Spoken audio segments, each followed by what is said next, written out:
เวลาเราออกออเดอร์หลายๆเนาะเวลามันบวกแล้วเราอยากกดออเนาะเราอยากมันปิดออเดอร์บัดเดียวนะเวลาออเดอร์มันบวกแล้วเรามาเข้าตัวนี้เนาะตัวเทรดนี่เข้าตัวเทรดนี่แล้วมากดบนอันนี้นี่ Android นี่เอากดอยู่นี่เนาะ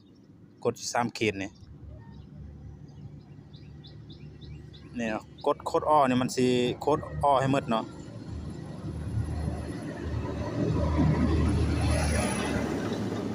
เวลามันบวกแล้วกดตัวนี้ลดเวลาอยากปิดออเดอร์บัดเดียวนะกดตัวนี้บ่แน่ใจว่ามันนั่นตัวเฉพาะมันบวกว่าตัวนี้ตัวทำอิฐนี่แม่นอันนั้นกดอันนั้นออกหมดไม่บวกไม่ลบมันสิออกหมดเนาะกดตัวทำอิฐเนี่ย